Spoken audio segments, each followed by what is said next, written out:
Uma boa noite a você ligado no canal Esporte no Ar. Estamos chegando aqui com conteúdo especial, conteúdo de Copa do Mundo. E, minha gente, estamos aí quase na parte final da Copa do Mundo, algumas definições já estabelecidas, né, dessa próxima fase. Só que hoje, no conteúdo aqui do canal, vamos recordar o passado. Copa do Mundo, que na próxima edição vai completar 100 anos, tem muita história bonita para contar.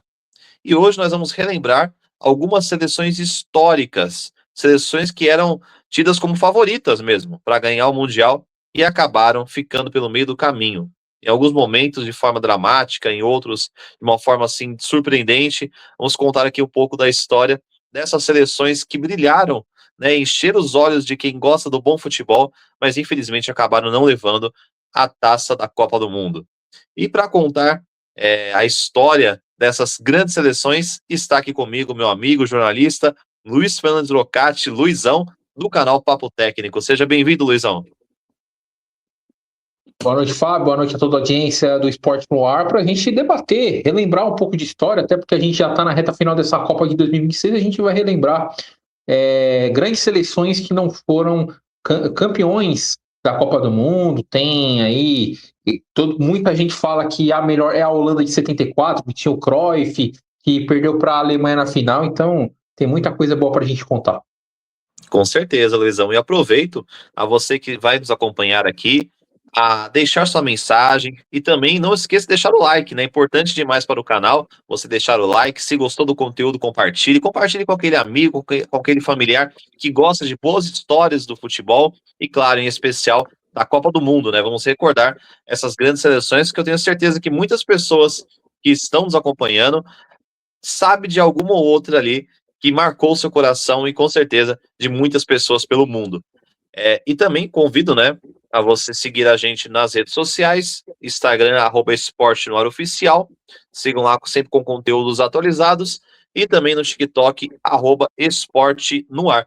E na descrição, né, tem a página do Luiz, que é o Papo Técnico, também sigam lá e acompanhem o trabalho dele.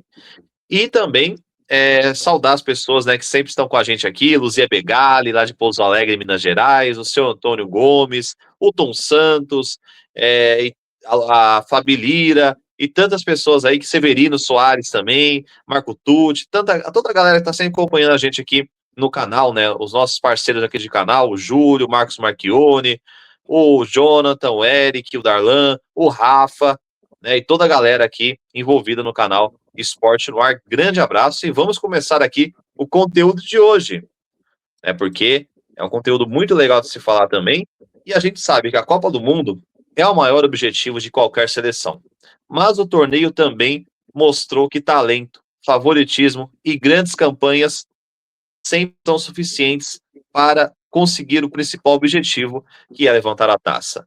Ao longo de quase 100 anos, somente 8 países venceram a Copa do Mundo. Nesse período, muitas equipes chegaram ao Mundial cercadas de grande expectativa, com elencos estrelados e futebol encantador, mas acabaram batendo na trave. Vamos trazer algumas aqui. Claro que por conta da Copa do Mundo ser tão longa, né, quase 100 anos de existência, tiveram outras seleções que vão ficar faltando, mas a gente deve no final pode dar uma pincelada também em outras que não estão nessa lista, mas nós vamos trazer as principais, que geralmente todo mundo fala, né, sempre comenta que foram seleções que brilharam, mas infelizmente não levaram, né? E a primeira é lá nos primórdios das Copas do Mundo, que é a seleção da Áustria, de 1934, que foi a segunda Copa do Mundo, que foi realizada na Itália. Inclusive a Itália foi a grande campeã. Quarto colocado da Copa de 34, o selecionado austríaco entrou para a história como o primeiro grande time, tecnicamente falando, né? Primeiro grande time assim de destaque. Foi responsável por derrotar a Escócia no início dos anos 30, fato até então inédito. Na Copa, passou por França e Hungria. Caiu diante da Itália, mas ainda seria vice-campeão dos Jogos Olímpicos de 36. Matias Sindelar era o grande craque da equipe, chamada de Wonder Team. Wanda Team, né? O time maravilhoso.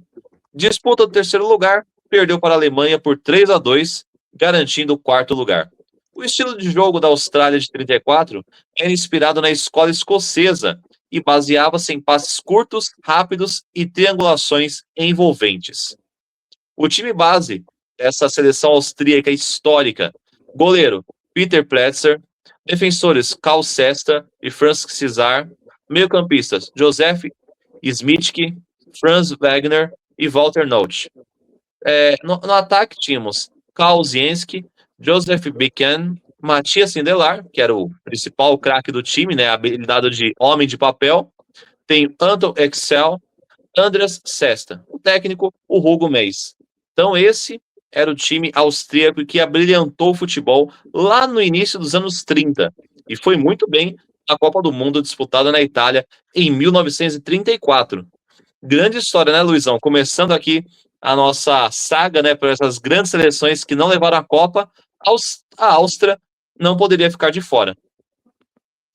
Uma Áustria que começou já na fase eliminatória, né? Era um formato ali bastante diferente, né? A Copa que nos seus primórdios eram com regulamentos diferentes, né? Não tinha aquele apego todo que a gente vê nos dias de hoje.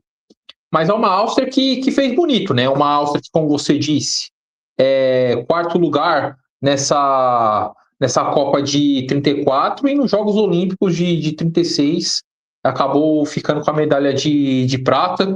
E aí que tem, né? A Itália sendo carrasco, né, da Áustria, venceu a Áustria na semifinal de 34 da Copa e nos Jogos Olímpicos de 36 na Alemanha perdeu para a Itália por 2-1 na final. Então é uma Áustria que conseguiu um feito enorme de ir longe numa Copa, ir longe nas Olimpíadas, mas sempre parando no mesmo caminho que era a seleção da Itália. Verdade, a Áustria que de 34 ficou conhecida como um time maravilhoso, porque abrilhantava mesmo, né?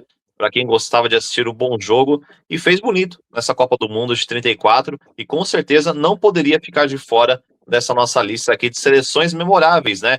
Que brilharam com bom futebol, mas infelizmente não levaram a taça, né? O Wanda Team, que é o time maravilhoso aí, que ficou em quarto lugar, perdendo para a Alemanha por 3-2 aí na disputa do terceiro e quarto lugar, Copa de 34, que tinha como craque principal o Matias Sindelar, que era o cérebro do time, técnico Hugo Meis.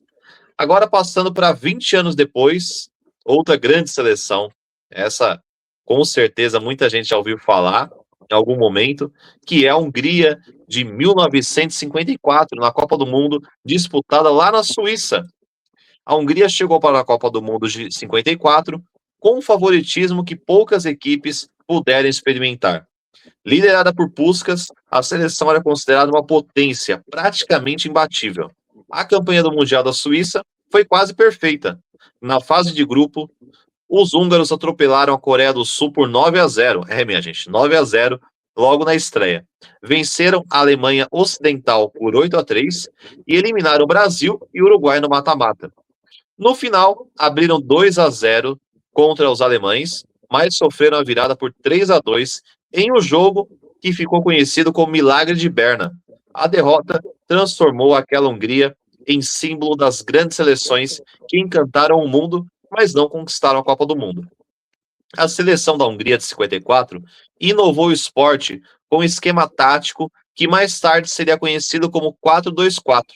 Essa formação deixava os atacantes mais livres, já que o meio-atacante surpresa confundia a cabeça dos adversários e atraía a marcação. No caso da Hungria, o elemento surpresa era o Hidegkuti, que atraía a atenção para ele e deixava o Kossis e o Puskás fazendo uma chuva de gols. Considerado uma máquina de fazer gols, a seleção húngara, antes do Mundial de 54, já tinha os incríveis números de 28 vitórias em 32 jogos, além de 4 empates, com um total de 146 gols marcados e apenas 36 sofridos, sendo que nesse período ficaram 32 jogos sem perder. O aproveitamento deles em 6 anos foi de 91%, minha gente, com 42 vitórias, 7 empates e apenas uma derrota, que inclusive foi para a Alemanha na final da Copa. Kossis e Puskás marcaram juntos 159 gols, uma das duplas mais avassaladoras da história do futebol mundial. Os recordes dos mágicos Magyars naquela Copa do Mundo, disputada na Suíça, foram os seguintes, foram bastante, hein? Maior número de gols marcados em Copa, 27. Kossis foi o maior artilheiro com média de gols em uma edição, 11 gols em 5 partidas. Maior saldo de gols, mais de 17 gols marcados. E maior média de gols em uma Copa, 5,4 gols por jogo. A Batalha de Berna, como ficou conhecido o duelo entre Brasil e Hungria, é considerado o jogo mais violento das Copas. Além das 3 expulsões durante a partida, 2 do Brasil e uma da Hungria, ao final do jogo, o campo se transformou em uma briga generalizada entre ambas as partes, com agressões, xingamentos e cusparadas. O árbitro Mário Viana, que era um dos homens do apito naquele Mundial, dizia no microfone de uma rádio, né, que o juiz do jogo foi comprado para favorecer os comunistas. Essa é a história, né, da Hungria de 54, grande favorita para conquistar o Mundial lá na Suíça, mas que perdeu a final para a Alemanha depois de estar vencendo, né, por 2-0, que tinha o genial Puskás em seu elenco. Mas o time base da Hungria é treinada, né, por Gustav Sebic, Julia Grossis, né, no gol, Geno Buzanski, Gyula Loran e Milaj Lontos, Josef Brozic e Josef Zacarias, Nandor Hideguchi, Zoltán Dzibor, né? Sandor Peter Kossis, Ferenc Puskás e Mihai Totti. Técnico, Gustav Sebic. E também menção rosa Budaj, que era um jogador importante também na Hungria de 54. Outro grande time também da nossa lista, né, Luizão? Que marcou uma geração fantástica e até hoje é considerado campeão moral da Copa de 54. Exatamente. É uma Copa do Mundo que tem a Hungria jogando um futebol bonito, tem o Puskás como seu principal jogador, e é uma Copa que destaca a eficiência da Hungria. Claro que de 54 para hoje, em 2026, muita coisa mudou na Copa do Mundo. Mas é uma Hungria que até hoje é a seleção com mais gols em uma única edição de Copa do Mundo, que foram 27 em 5 partidas. Né? Depois tem a Alemanha, logo em seguida a mesma Alemanha de 54, depois a França na terceira colocação de 58, mas é uma Hungria que marca até hoje. Até então, e com mais jogos, né, Fábio? Com mais jogos. Naquela época era 5 jogos, 5 jogos. Hoje, para o campeão levantar a taça da Copa do Mundo, precisa fazer 8 jogos. Então, por enquanto, ninguém conseguiu chegar próximo dessa Hungria. Mas uma Hungria que fez bonito. Uma Hungria que goleou a Alemanha na fase de grupos e depois perdeu para a própria Alemanha na final. Mas é uma Copa do Mundo bastante interessante que tem a Hungria eliminando o Uruguai na semifinal. O Uruguai que tinha sido campeão contra o Brasil no Maracanã em 1950. Exatamente, Luizão. E é um time fantástico mesmo, sempre muito bem lembrado, né? A Hungria de 54, que inclusive o Puskás, né? Para muita gente aí que está acompanhando o futebol há pouco tempo, é ele que tem o prêmio no final do ano, né? Lá do prêmio Bola de Ouro, que leva o prêmio de gol mais bonito, que é o prêmio Puskás, em homenagem a esse jogador da Hungria. Tamanha importância dele, né? Para o futebol naquela época, né, Luizão? Que o Real Madrid tinha um ataque com Puskás e Di Stéfano, que era outra lenda também do futebol. Exatamente, né? Hoje tem um prêmio Puskás, claro, não é mais uma premiação igual era reverenciada no passado, né? Por várias questões, né? Tem a questão do Vinícius Júnior, a questão do Rodri, mas mesmo assim continua sendo um prêmio importante que teve o Neymar ganhando em 2011 com aquele gol contra o Flamengo na derrota por 5-4 na Vila Belmiro.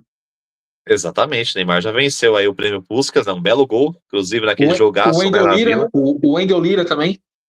O Wendel Lira, exatamente. Então tivemos alguns brasileiros aí, né, pintando no prêmio Puskás de gol mais bonito do ano, e é homenagem ao Ferenc Puskás, né, craque aí dessa sensacional seleção húngara de 54. Agora passando para outra seleção também tão boa quanto, é a seleção de Portugal, de 66, que disputou a Copa lá na Inglaterra. Antes de Cristiano Ronaldo, Figo e companhia, havia Eusébio da Silva Ferreira, moçambicano de nascimento, o Pantera Negra, como era conhecido, foi um dos atacantes mais ferozes de todos os tempos. Era ele a referência daquele Portugal de 60, mais de 60 anos atrás. Portugal estreou em Copas do Mundo em 1966 e já fez história. Liderada por ele mesmo, Eusébio, a seleção, conhecida como os Magriços, terminou a primeira fase com 100% de aproveitamento e eliminou nada mais e nada menos que o Brasil, então bicampeão mundial. Nas quartas de final, contra a Coreia do Norte, Portugal viveu um dos jogos mais dramáticos da competição. Os coreanos abriram 3-0 ainda no primeiro tempo, mas Eusébio comandou uma virada histórica. O craque marcou 4 gols e José Augusto completou a vitória por 5-3. A caminhada portuguesa terminou na semifinal diante da Inglaterra, que seria a campeã daquela edição jogando em casa. Ainda assim, Portugal terminou em terceiro lugar e deixou sua marca no Mundial, vencendo a União Soviética do lendário goleiro Yashin por 2-1. Time base de Portugal 66, goleiro José Pereira, defensores Moraes, Ofesta, Alexandre Batista, Vicente e Hilário. Meio-campistas Jaime Grácia e Mário Coluna, que era o capitão inclusive, e no ataque José Augusto, Eusébio, Torres e Simões. O comandante da seleção portuguesa era o brasileiro Otto Glória.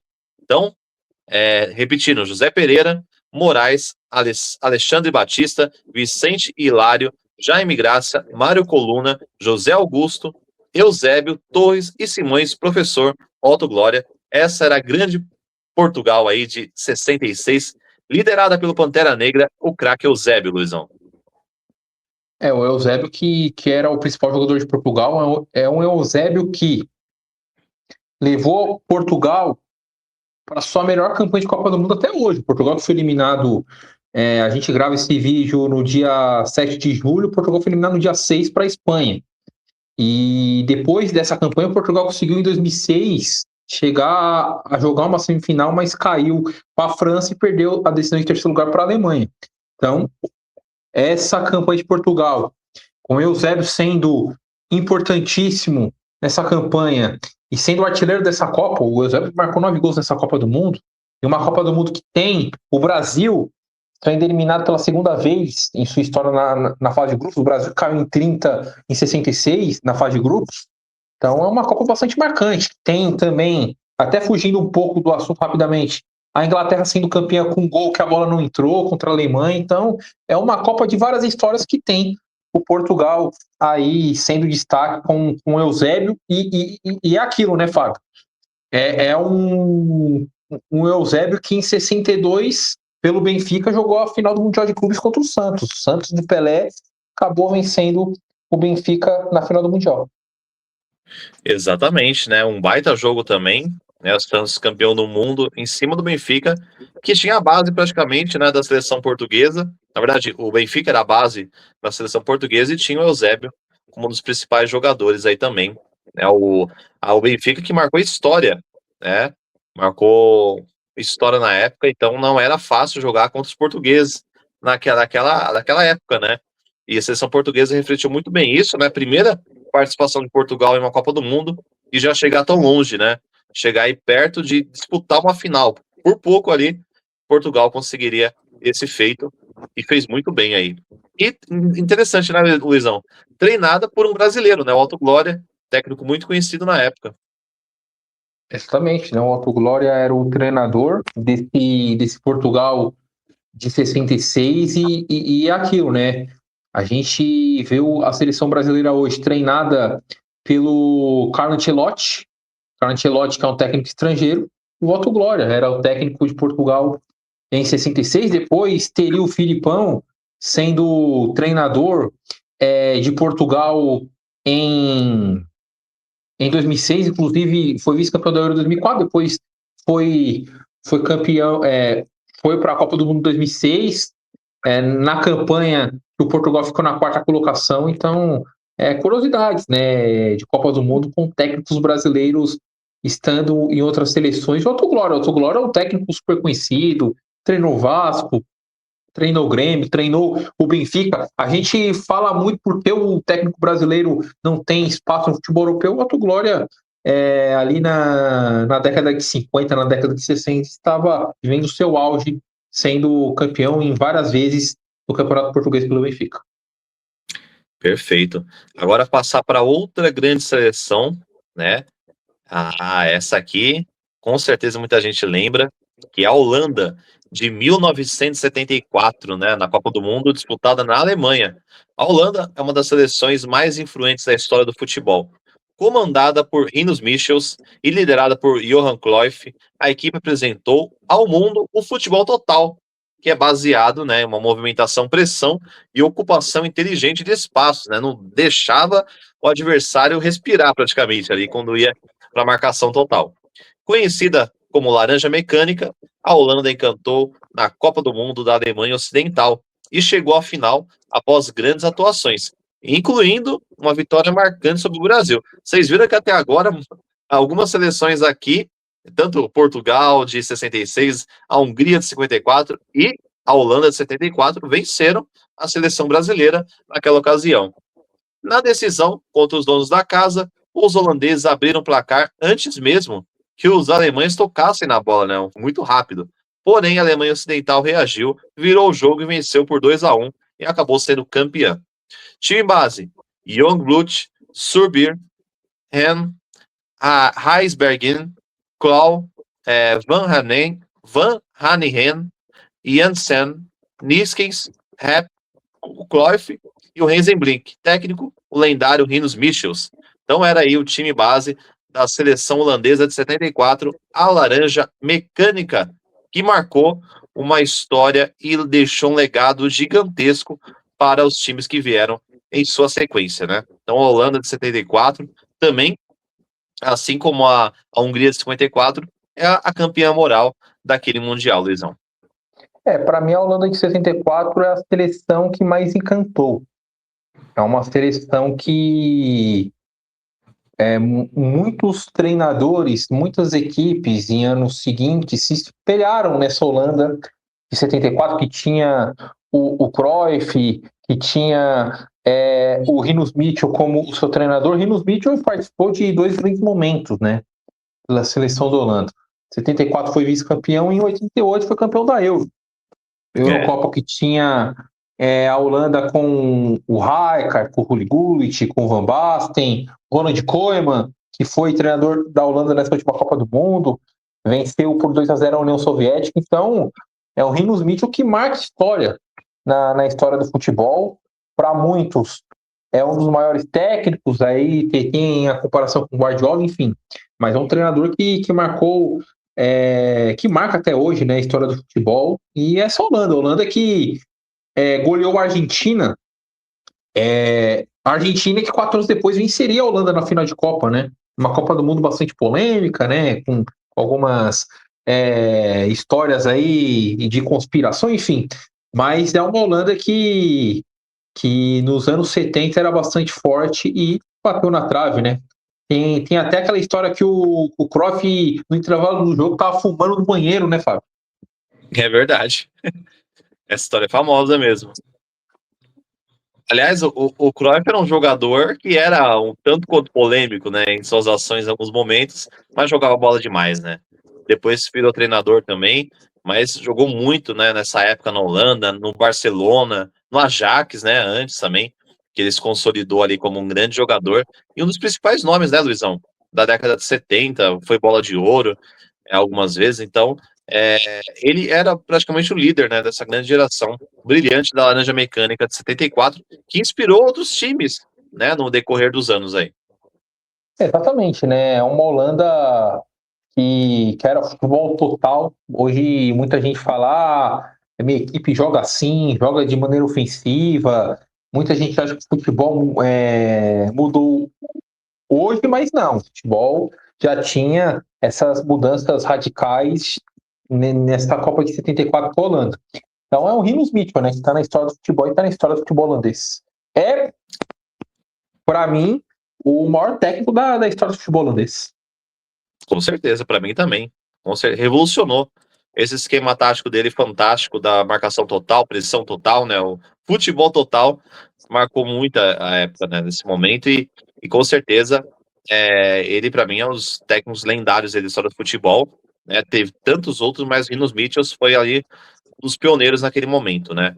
Então, Young Boot, Surbir, Hen, Heis Benger, Klau, Van Hen, Janssen, Niskins, Rapp, Cruyff, Ezenbrink, técnico Rinos Mitchells, essa era a Holanda de 74. Agora, passar para outro estilo de futebol, nós saímos do futebol total e agora vamos para o futebol arte, que é a seleção brasileira de 1982. É a Brasil de 82, que chegou à Copa do Mundo da Espanha como a grande favorita ao tetracampeonato. Sob o comando do mestre Tele Santana, o time cantava pelo futebol ofensivo e muito técnico, reunindo craques como Zico, Sócrates, Falcão, Júnior, Éder, Leandro e Serginho Chulapa. Após uma preparação impecável com vitórias sobre Inglaterra, Alemanha e França, o Brasil fez campanha perfeita na primeira fase, vencendo a União Soviética, Escócia e Nova Zelândia, com atuações memoráveis.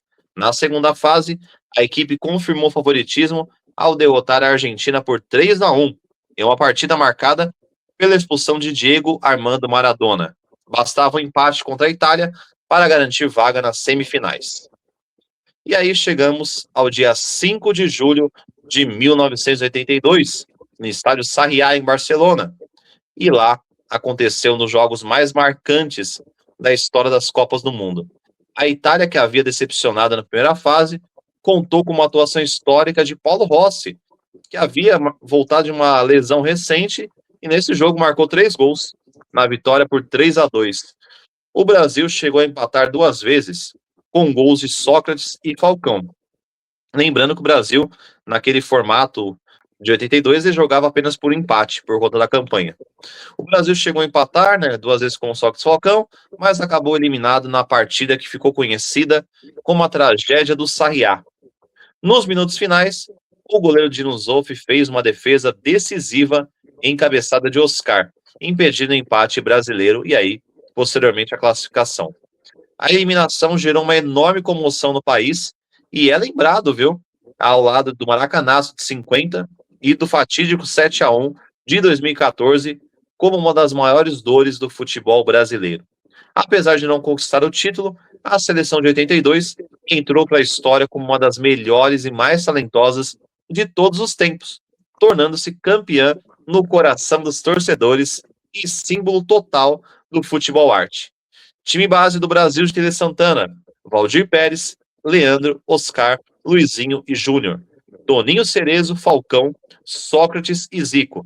Éder e Serginho Chulapa. Esse é o Brasil de 1982, que brilhou demais lá na Espanha, mas infelizmente por alguns erros individuais também, por uma desatenção total, acabou vendo Paulo Rossi ser o grande carrasco e eliminar o Brasil nessa segunda fase. No Brasil, se passasse da Itália, na minha opinião, tinha grandes e totais chances de ser o tetracampeão.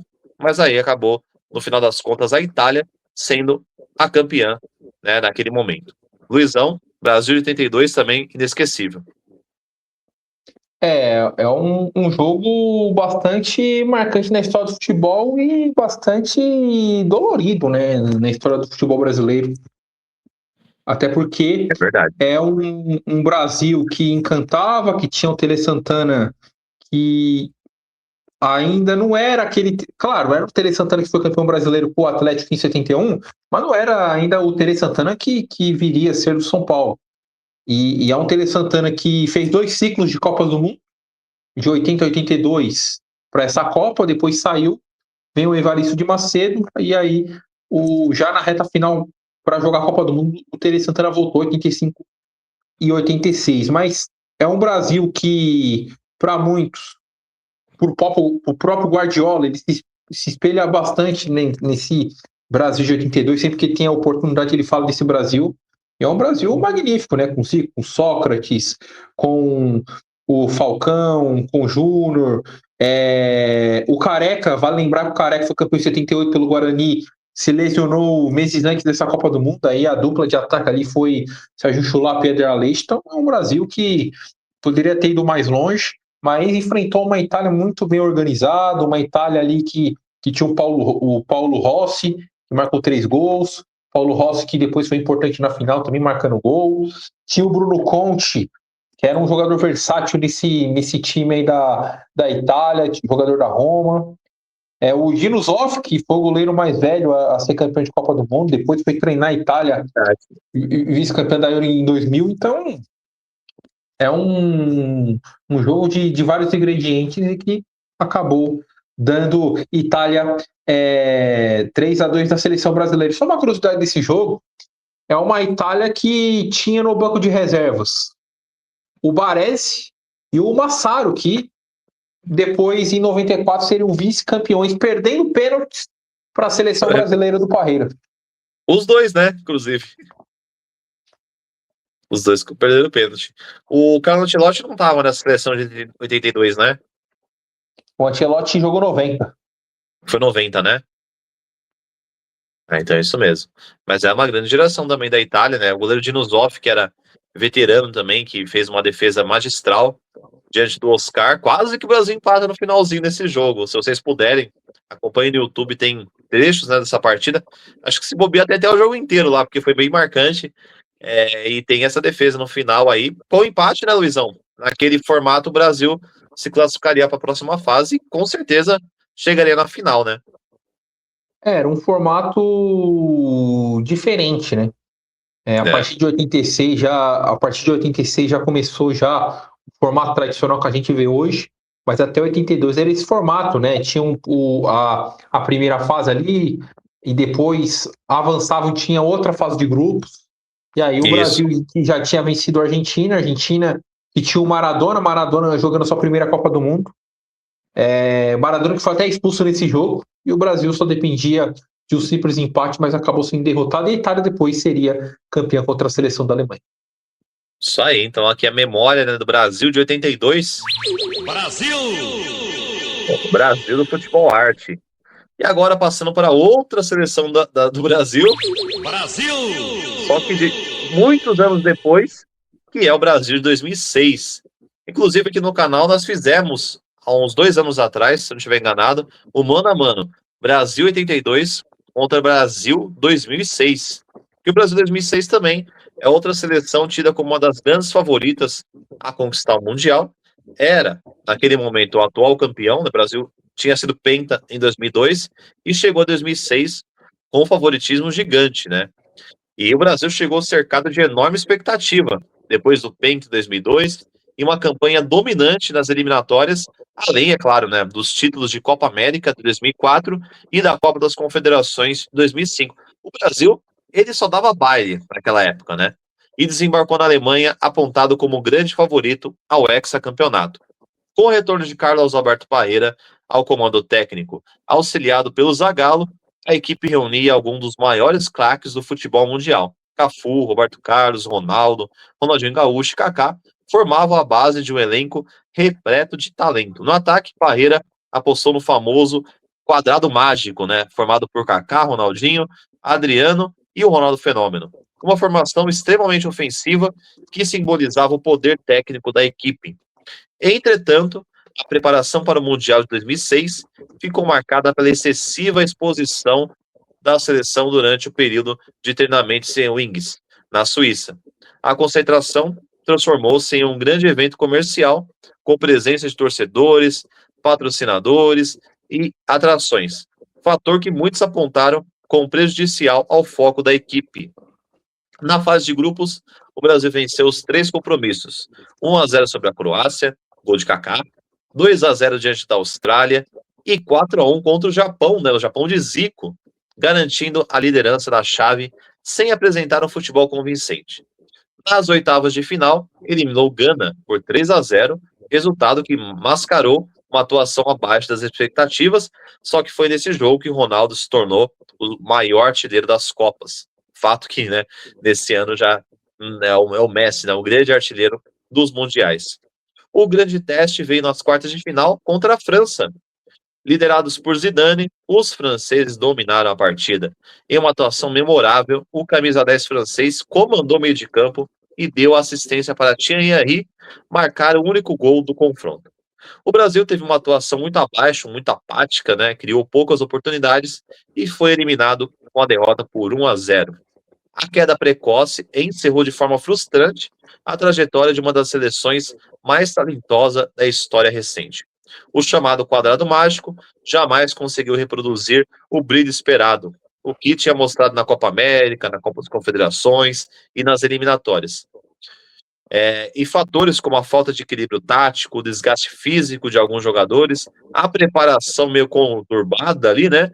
E o excesso de confiança contribuíram para uma das maiores decepções do futebol brasileiro em Copas do Mundo. A Copa de 2006 ficou marcada como uma oportunidade perdida de uma geração extraordinária, com o elenco repleto de estrelas e considerado por muitos como favorito absoluto ao título. A seleção brasileira viu o sonho do hexacampeonato terminar diante da França, tornando aquele Mundial um dos maiores exemplos de que no futebol, talento individual nem sempre é suficiente para conquistar uma Copa do Mundo. Time base do Brasil 2006, goleiro Dida, defensores Cafu, capitão, Lúcio, Juan e Roberto Carlos. Meio-campistas: Emerson, Zé Roberto, Kaká e Ronaldinho Gaúcho. Atacantes: Adriano e Ronaldo Fenômeno. Técnico: Carlos Alberto Parreira. Coordenador era Mário Jorge Lobo Zagallo. Essa é a seleção de 2006. Tenho muita saudade, né? Na época eu tinha 10 anos e me encantava muito ver esse time jogar, mas realmente na Copa de 2006 foi muito longe do que a gente estava vendo a seleção brilhar em 2004, 2005, na preparação para esse Mundial na Alemanha, né, Luizão? Eu sigo por essa Copa do Mundo, foi espetacular. O Brasil dando show. Muita gente falava que o Brasil iria ganhar essa Copa com o pé nas costas. É um Brasil que venceu Copa América e Copa das Confederações 2004 e 2005, respectivamente, contra a Argentina na final. Inclusive, na Copa das Confederações, ganhou de 4-1 da Argentina. Então, é um Brasil que chegou favorito para essa Copa do Mundo, mas a preparação não foi legal. Tinham jogadores ali acima do peso, como o próprio Ronaldo, como o próprio Adriano. E, sendo sincero para você, Adriano e Ronaldo jogando juntos, ainda mais os dois acima do peso, não iria funcionar, né, Fábio? É verdade. Eu vejo que é um Parreira que tentou fazer de tudo, inclusive essa escalação que você falou foi colocada em campo contra a Croácia, contra a Austrália e contra a Gana. Contra o Japão foi um time alternativo, contra a França aí o Parreira já fez mudança. Ele sacou o Adriano, sacou o Emerson, colocou o Gilberto Silva e colocou o Juninho Pernambucano. Ele preencheu mais o meio campo, mas mesmo assim foi um time totalmente dominado pela França. O Zidane, que já tinha dito que jogaria a Copa do Mundo, seria a última competição da sua carreira, pós-Copa do Mundo ele ia se aposentar. E foi isso que aconteceu, né? O Zidane que jogou muita bola. Para mim é uma das atuações individuais mais marcantes de Copa do Mundo. Eu acho que só perde para o Maradona em 86 contra a Inglaterra, essa do Zidane, minha opinião. Verdade. Mas é um Brasil que bagunçado, né? Um Brasil que tinha um Parreira, uma esperança, Parreira que tinha sido o técnico em 94, mas acabou sendo totalmente ao contrário, com o Brasil, pela última vez, né, Fábio? Pela última vez o Brasil jogou uma Copa do Mundo e venceu todos os jogos da fase de grupos. Desde 2010 adiante não conseguiu mais ter 100% na fase de grupos. 20 anos já, hein? 20 anos na Copa de 2006. Nessa Copa do Mundo completamos 24 anos. Com o próximo ciclo, 28 anos, né, do Brasil sem conquistar uma Copa do Mundo, o maior jejum da história da seleção brasileira. E agora a gente vê, né, uma renovação da seleção brasileira para o próximo ciclo, né, Luizão? Uma renovação porque tem que ser muito diferente do que foi nessa temporada 2026, dando um rápido comentário aí sobre a nossa seleção brasileira atual, né? É um Brasil que tem que se preocupar com o futuro. O Brasil, eu digo o Brasil colocando nesse papel a direção da CBF, quem toma conta e também a torcida. Fica muito nessa ilusão. Somos pentacampeão e acha que só vai ficar nisso. O futebol mudou. Quem diria que o Marrocos, que há 30 anos atrás o Marrocos tomava goleada de todo mundo, quem diria que o Marrocos iria evoluir, chegar numa semifinal de Copa em 22 e chegar numa quarta de final em 26. E é um Marrocos que Verdade. jogou melhor que o Brasil na primeira rodada. Então, é um Brasil que precisa focar no futuro. Eu vejo que boa parte dessa seleção já deu o que tinha que dar, jogadores que já estão chegando no seu fim de ciclo. Então, eu vejo que o Ancelotti vai ter autoridade para tentar fazer mudança, pelo menos para chegar na Copa América com uma base de time, visando depois a Copa em 2030. Perfeito, Luizão. E agora vamos para a nossa última seleção, a seleção que encantou na Copa, mas não levou. E essa, inclusive, chegou na grande final, hein? Que é a Croácia de 2018, que foi uma das grandes histórias recentes das Copas, né? Liderada pelo Luka Modric, que se despediu nesse Mundial 2026, a seleção superou as expectativas e chegou pela primeira vez a uma final de Copa do Mundo.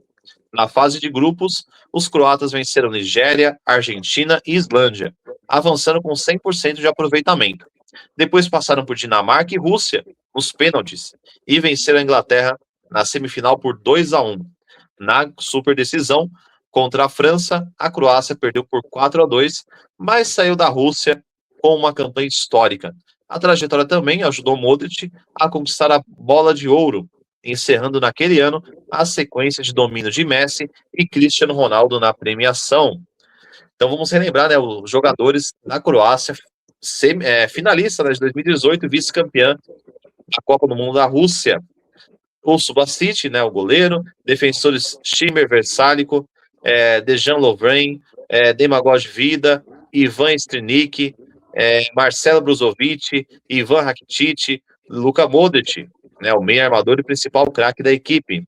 Temos o Rebic, um ponta barra meio atacante pelos lados, o Ivan Perisic e o Mário Mandzukic, técnico Zlatko Dalic. Essa era a Croácia, uma geração fantástica de 2018 que jogou muito bem, né? Boa parte da Copa do Mundo e perdeu para a França, né? Do jovem Mbappé na época por 4-2 na grande decisão, mas marcou a nossa recente história aí, né, Luizão? Das grandes seleções que brilharam, mas não levaram. Uma Croácia que na repescagem para a Copa de 2018 enfrentou a Grécia. E aí a Croácia terminou a Grécia e ali já era o Dalit. O Dalit foi contratado especialmente para essa reta final, visando uma classificação para a Copa. Ele conseguiu o objetivo. E é uma Croácia que criou o corpo em 2018 e levou até 2022. É uma Croácia que, se a gente lembrar, como você disse, na fase de grupos venceu a Argentina por 3-0. E aí no mata-mata elimina a Dinamarca, elimina a Rússia, vence a Inglaterra e aí acaba sendo derrotado para a França. Uma França mais qualificada, mas uma Croácia que caiu de pé e que teve a coroação do Modric como o melhor jogador do mundo. E só trazendo ali uma informação, uma Croácia que teve algumas mudanças, manteve a base, mas teve algumas mudanças do time de 2018 para 2022. Mudou o goleiro, 18 era o Subatic e 2022 foi o Livakovic. Mudou o lateral direito, Versalico era o lateral direito, 18 foi o Geranovic. O Lovren permaneceu para 2022. O companheiro de zaga saiu Vida, que foi em 2018, entrou o Gvardiol em 2022, que é jogador do City, e o lateral esquerdo saiu o Strinic e entrou o Sousa. O Brozovic e o Modric foram mantidos no meio campo, mas o Rakitic se aposentou da seleção, entrou o Kovacic. Kovacic, que estava na seleção desde 2014, jogou a Copa de 14 e 18, mas como reserva. A partir de 2022 ele passou a ser titular. E aí o tanque de ataque, né? Em 2018 era Rebic, Perisic e Mandzukic. O Mandzukic se aposentou da seleção. E aí em 2022 foi Pasalic, Perisic e Kramaric, treinado pelo mesmo treinador, o Dalit. O Dalit, tudo com it, né? No final aí dos nomes dos croatas, uma grande seleção, uma seleção fantástica, né? Muito lembrada aí por ser recente, né? Há 8 anos atrás, aí a 3 Copas, né? E brilhou muito na Rússia lá e com certeza ficou com aquele gostinho de que poderia ter sido campeão, mas só de ter chegado na final, o resultado mais histórico de todos aí da seleção croata, então merece também estar na nossa lista aqui das seleções históricas da Copa do Mundo que acabaram não sendo campeãs. E assim, né, Luizão? A gente encerra a nossa lista aqui especial, recordando, né, esses times maravilhosos, né, cada um na sua época, cada um com seus jogadores importantes, que foram fundamentais. Infelizmente, eles não conquistaram o tão sonhado título, mas marcaram várias gerações e marcam até hoje, né? Com certeza, todas as seleções sempre estão aí nos debates, discussões de grandes seleções da Copa do Mundo que acabaram não conquistando o título, mas conquistaram o coração do torcedor, né? Então, isso também é importante, né? Nem sempre só o título que importa, mas também o que você fez de bom para o futebol e para a história de uma humanidade, né? É claro que faltou algumas seleções, né? Poderíamos também colocar, né, Luizão? O Brasil de 50, né, que chegou também como um grande favorito na final diante do Uruguai, né, naquele famoso Maracanaço. Podemos colocar também outras seleções que brilharam, mas não levaram, né, como a própria Alemanha, se eu não me engano, de 90. Não, teve uma Alemanha também que foi forte, 70, a 78, né? Também o Brasil 78, que acabou saindo invicto da Copa do Mundo, né? Teve aquelas questões lá também envolvendo Argentina e Peru, né, na goleada. Mas tem outras seleções aí na história que marcaram, sim, uma geração e acabaram não levando a Copa do Mundo. Você queria citar algumas, Luizão? Fica à vontade. É basicamente isso mesmo. Se a gente pegar a mais recente aí, dá para citar ali em 2010, ali, eu não digo para entrar nesse patamar de seleções que a gente citou, mas fala da Alemanha. A Alemanha em 2010 já era uma seleção ali que vinha de um vice da Eurocopa em 2008, vinha na sua primeira Copa do Mundo com o Joaquim Low, e para mim jogou o melhor futebol da Copa em 2010, mais que a campeã Espanha. Para mim, a Espanha foi ter o seu refino técnico, a qualidade em 2012 com o Vicente Del Bosque campeão da Euro. Em 2010 ainda era um futebol ainda que não encantava muito igual foi em 2012. Então eu vejo que a Alemanha, eu acho que daria para ser citada, mas longe de comparar com essas seleções que a gente citou, né?